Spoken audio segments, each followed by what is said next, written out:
I'm Leanne Tran, psychologist who's worked with families whose kids don't fit the mould for almost 20 years. I've worked with children for decades, but I know parents are the real change makers when it comes to their kids. Having 3 kids of my own means I know it's not easy. Parent Like a Psychologist is all about simplifying how you support your kids with psychology information filtered through years of experience to take you from overwhelmed to confident. Come on in. So welcome everyone to another episode of Parent Like a Psychologist, but also welcome Laetitia. I'm so excited to have you. Laetitia Andrac is joining us today. Thank you for Can you having tell, me. you're welcome. I mean, you sounded excited before we started recording, but I'm equally as excited, I think, about today. Can you tell our audience a little bit about you and your experience? You have a neurodivergent child, but you also have a project. It's probably more than a project, but helping parents of neurodivergent kids as well. So, how would you introduce yourself to us? Thank you. So, I would introduce myself as someone with neurodivergent with a lived experience of growing up, feeling different, feeling like a misfit, and struggling to find a place. And I think this trauma helped me to understand that I didn't want that to be passed on my daughter. So, I am a parent of a neurodivergent daughter. And the other one is in the process to be also assessed for being neurodivergent. And they are 8 and 6, and Zoe is 8. And she inspired my new business, which is called Understanding Zoe, to really help parents to untangle the complexity of raising neurodivergent child. We are not looking at replacing any therapists or any carers. We are looking to connect everyone and make sure that the information that I shared by the OT, speech therapist, psychologist, are then in the hand of the parents and the teacher for them to be able to ensure continuity of care. And I have been really, really struggling in the last few months, few years, parenting a highly neurodivergent child with high needs. And I couldn't find anything like this. So Understanding Zoe came from a place of darkness and hopefully bringing some light to other parents who feel the pain like I do. Mm. Yeah, I think that's the key, I think, to making a difference that solves a problem that you directly have experienced and you know how difficult it is. What exactly does Understanding Zoe do or offer to parents? So Understanding Zoe is, we call it an AI coach. So it's like a companion to the parents, the teacher, but also the therapists during the session who wants to understand what's happening in the life of the child. So you upload all of the key documentations. It can be assessment, it can be notes from therapy, it can be notes from school, notes from the parents, routines, things that are really helping everyone. And then everyone can go to that tool rather than going to Google or to ChatGPT and get very generic advice, which are not applicable to the specific needs of the child, so that everyone is empowered and the child feels continuity of care rather than always feeling like no one understands me. And that's Mm, how Understanding Zoe came to be. Zoe was feeling no one would understand her. I was feeling I couldn't understand her. And everyone was asking me, because I'm her mom, what do I do in that situation? I was like, I don't know. I really don't know. And mhm. now I feel I know a bit more because I can leverage what the beautiful speech therapy that is helping us, our, holistic pediatrician who is helping us, our psychologist who is helping us, everyone who is helping us providing notes. Then we can ingest that in the app. But we're also looking at correcting the bias. So we have a bias toward neuro-affirming approaches. We have a bias towards neuro-inclusion. We have a bias towards making sure we also use data for girls and not just boys, because there is a bias in the data, which we can talk Yes. about. My background is in AI, big data, and technology and strategy. So I know all of this. So I want to correct that, because when I used to go online and ask for question, it was coming back with autistic information for boys. And Zoe is a girl and she's 8, and it was not relevant for her. It was not applicable. So I needed some things that would make sense of all this unprocessed notes and data that I received from the beautiful care team and use it in the moment for Zoe's. Mm. That's fantastic. I think because a lot of the time in my work with families where a child is autistic, it's about bringing all of those people together around a child, but it's very difficult to do in practice, to have a space and a way to communicate between parents, teachers, and professionals. It usually costs a lot of money as well if people are all coming together, and that's being paid for by, often in my case, NDIS or something like that. So it's for those quick questions, it's really hard to organize. So this sounds like that's something that really is designed to solve that problem. Exactly. It's so you can invite in the app. So the app is create. So first of all, it's the parents who subscribe to the app. So at the moment we are in beta in market, you can go on understandingzoe.com and you can sign up straight away. You upload the key documentations that you want the AI coach to use. And then you can invite your support village. So you can invite psychologists, therapists, like OTs. You can invite then the extended support network. So if you have a carers coming in your home, you can invite extended family members. If you have a grandmother and auntie coming and helping you in the home, and you can really invite everyone. And then everyone is having access to the core information in the moment when they care about the child, from, is a child allergic to anything?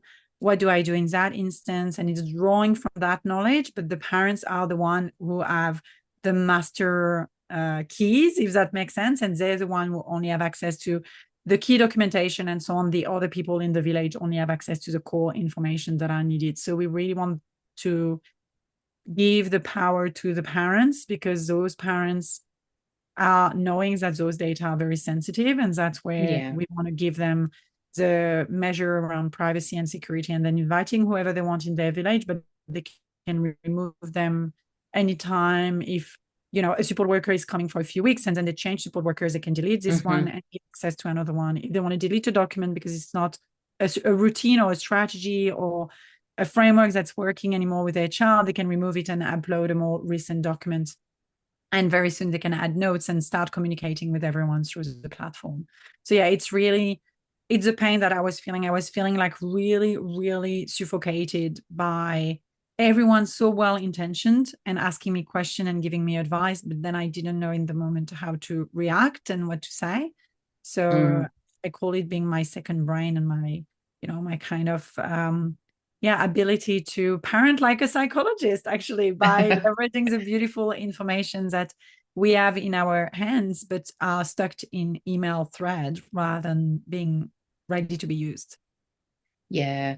And so often too, you can read all of that information and have it, but then the ability to retain it all and use it in the moment is not something that we all have. I certainly don't find that easy. So yeah, such a great option for families. And I will include the link for it in the show notes as well.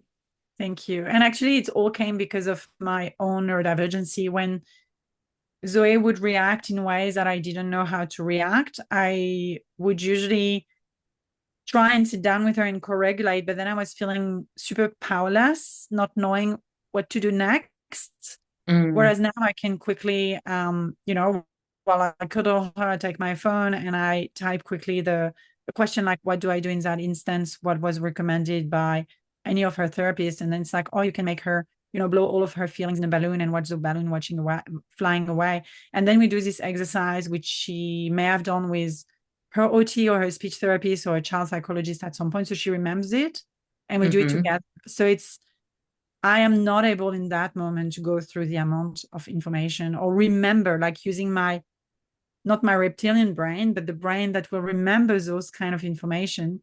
And I think for teachers, the feedback we got is really like helping them then navigate prior to an incident. What do I do? And then helping the child prevent an incident rather than having then to regulate an incident, which will take way more longer and will create way more disruption in the classroom, but also the child will be way more dysregulated moving forward. Yeah, that's so powerful if teachers were able to notice that a child's not feeling so great, and then they think about what to do to alter the day rather than, that's amazing.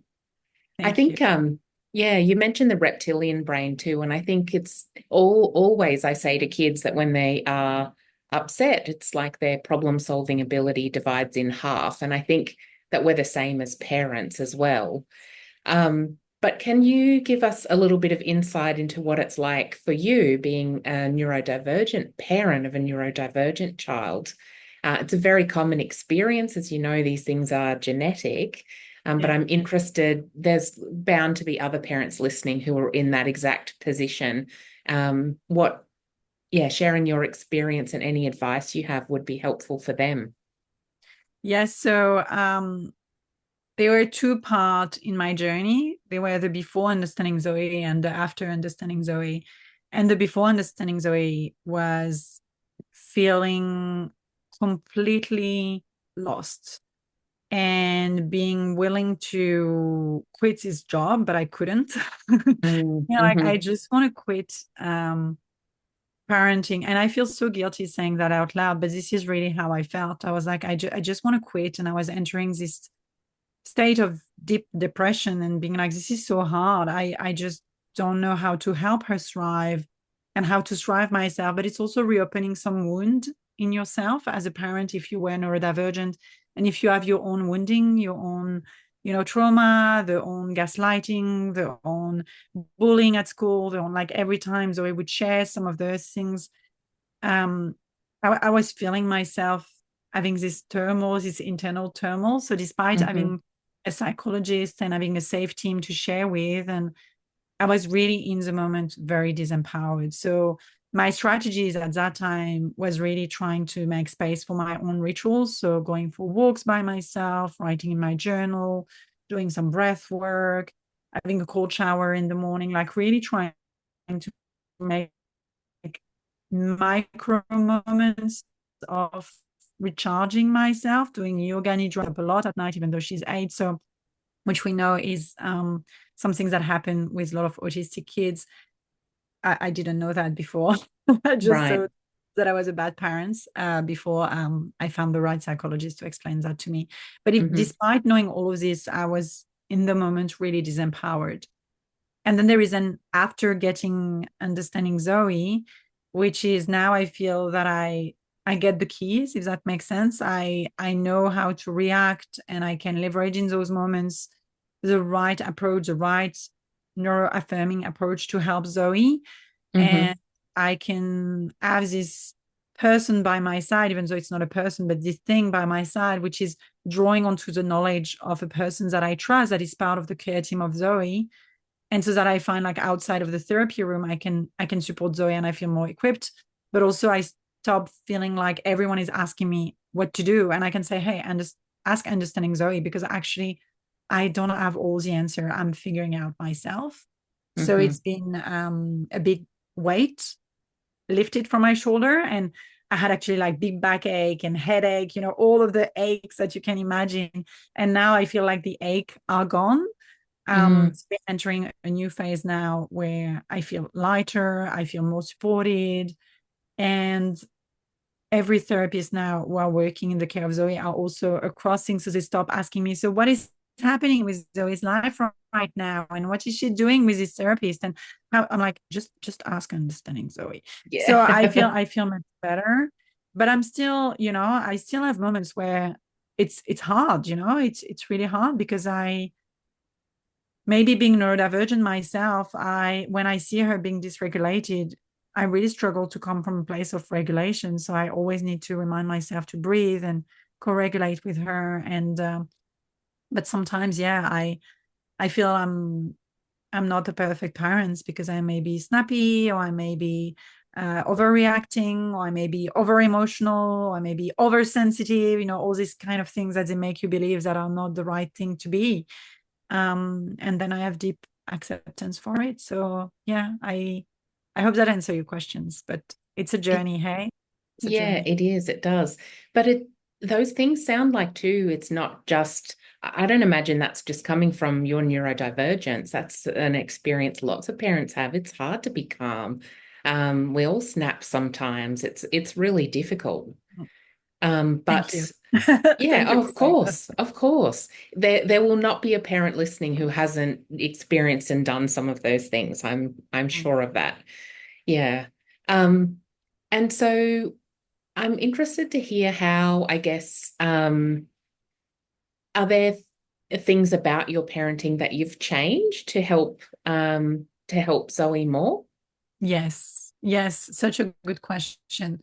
So many things that have changed. It's so interesting how when you start parenting a child, a baby, you read those books. And I always told my friends, I was like, why don't I have the book, like the baby book, I would say, like the book the baby that is described in the book, the baby that sleeps, the Right. baby that feed, the baby that is not crying, the baby, like the Yep. baby that you read in the book. So I remember my own parenting journey started with reading all those books and going down my autistic rabbit hole of I read everything and I know everything and then I can apply it.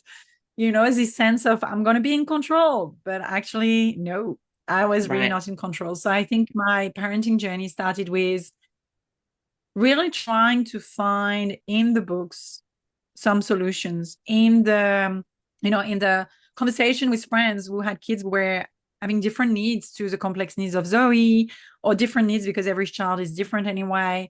But I was expecting, coming from a background in strategy consulting and in big data and AI and all that there is a process and there is a solution and we can make it Mm-hmm. work. And, someone give me the formula.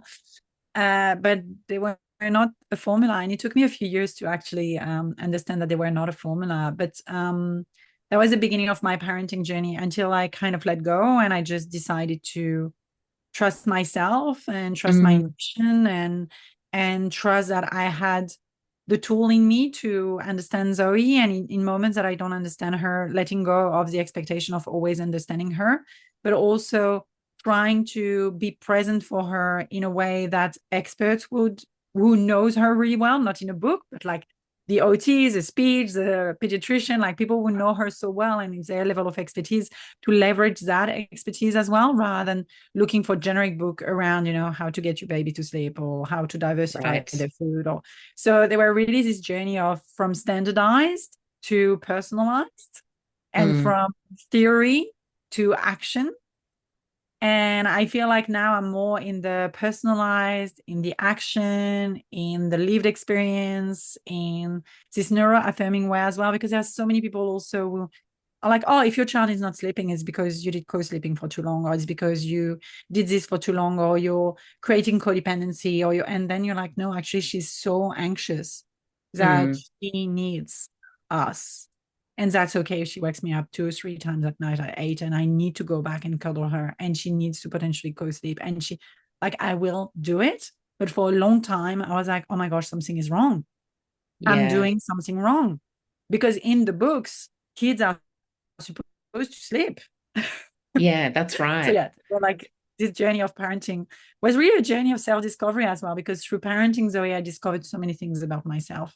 Um, and I guess it's a journey of every parent. We rediscover, we make peace with our inner child, we understand some of the trauma, we forgive our parents for some stuff, we have conversation with them about some stuff, we pinpoint, moments in our life when a teacher or someone from the family said some things that was not right, and we actually created a whole story and a whole narrative about it. So I think parenting Zoe and Lou is a big gift for me to go on that journey of going deeper in myself, to trust myself, but also to discover more about myself.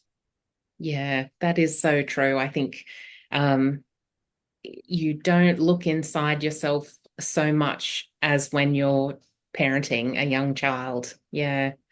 Is there anything that you've mentioned a little bit about how some things were difficult for you as a child? Are there any kind of key points you would recommend that parents try to, say, for example, neurotypical parents, for them to try to avoid parenting an autistic child? Mm, wow, that's a very big question. I think from my own childhood, I would have loved more openness towards these heightened emotions that Mm-hmm. I felt, that I still feel, So I would have loved, rather than brushing it off and be like, oh my gosh, you're oversensitive, you're over, too sensitive, or da da Mm. da da. Just Do having an this, do that. openness to this, to that, just an openness towards welcoming those. And if right now I feel completely like the word is ending, let's welcome that and let's have a conversation about this rather than brushing it off and being like, no, the word is not ending, so I would recommend really opening a dialogue and acknowledging the emotions and making peace with the fact that your child may be feeling things on a different dial, on a different level, in a different way. I would have loved, and I would love for any parents to be able to offer the right level of connection to the child. So we know that we all have different sensitive needs, but if some of them are sensory seeker, like offer that. If some of them are sensory avoider, offer that. Really trying to understand their own needs and then make accommodation for it. Again, rather than being like, you should look at your brother or look at your sister or look at this friend or look at that. And then you try and fit. And I think this is my story of masking for years and for decades until I burnt out 10 years ago, because I masked a lot. I was trying to be like the other people because that's what I was told to be and to do, because those people are actually, and having, this ability to mask was kind of a gift and a curse. A gift because I could navigate through life without being noticed as much, but at the same time a curse because it made me go through a deep burnout. It made me have like deep self-doubt about myself and who I am as an identity. So So I think in summary, what you're saying is not, I mean, it's difficult and it's not difficult at the same time. It sounds like it's around trying to understand your child and how they do things and respectfully meet them where they are, rather than, potentially so be dismissive. It's simple. It's simple yet very complex, right? Because making space to understand that and go to that level of understanding and deepness requires an energy and a space and which often you don't necessarily find in your life. But it's simple yet I find very complex. And that's where, one of our tagline with Understanding Zoe is your child's needs may be complex, but managing them doesn't have to be. It's trying to remove some of that complexity and, making clear decision in the moment when actually you wouldn't have this level of clarity given the space that you have to make a decision.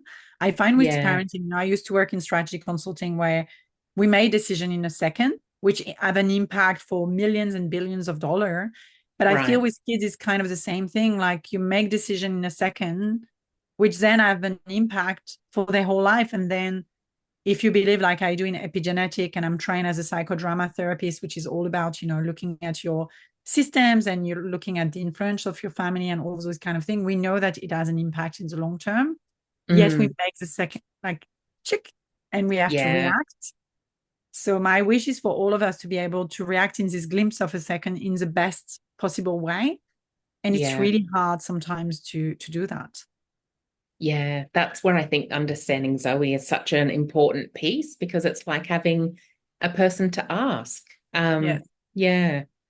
So I feel like I could talk with you for hours and hours, but parents don't have. Let's sit down for a coffee together for hours. Let's not do that on the podcast, but let's sit down and do that. Let's do that. But for now, so it's understandingzoe.com where people can find it.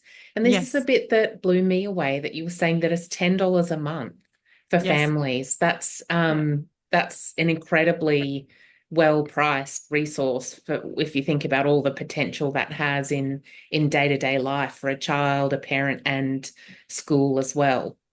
Yes, we wanted to make it affordable and accessible. So we're like, if it's 2 coffee a month, we feel everyone will find $10. And of course, if some people don't have $10, just reach out to us. We are an impact-driven business first, and we created from a place of we were struggling and we want to help other people who are struggling. So if anyone is listening to this podcast, we haven't had yet on the page a scholarship option, but we would love to create this system of scholarship or someone can give to someone else, this scaling pricing. So if someone has $20 or $30 a month, they can pay for themselves, but they can pay for one or two other parents as well.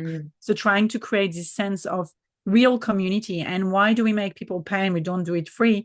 Because of the security of the data. If we were doing it free, people will believe that we will then do like Gmail selling your data, or like Facebook or Instagram. Right. So it's $10 a month is just a way to prove to people that no, we are not going to sell your information, and we are a business. So don't worry. It is you get covered. And it's based on all the research that I did with parents. I was like, if it was a free offering, would you sign up? And they're like, but then what? Like, is it secure? What's the trade-off? Yeah. What's the trade-off? How are you going to make money then? So that's why we decided to charge $10 at first and see the reaction. But yeah, everyone who's been on the platform and using it are like, oh my gosh, because you can create as many child's profile as you want for this price. And Brilliant. You can invite for each child the support village. So it can be $10 for 10, 15, 20 users in the end. So yeah. Brilliant. Well, thank you so much for sharing all of that with me today, especially the little preview of the upgraded website I got before. It's awesome. And yeah, I'd really recommend that parents check it out, because I think it's one of the things too, you'd have to probably have a go at and to really see the benefits. Yeah, thank you. Thank you so much. You're welcome. Thank you for joining me today. Thank you, Leanne, for having me, and thank you for everyone listening to this episode. Thanks for listening to this episode of Parent Like a Psychologist. If you found it helpful, please share on Instagram so other parents can benefit too, and tag me at Leanne Tran Psychology so that I can say a big thank you. Head over to leannetran.com.au to join the village for bite-sized psychology tips straight to your inbox. I really hope this podcast has brought a new perspective and you a step closer towards a calm parent and a thriving child. Have a delightful day.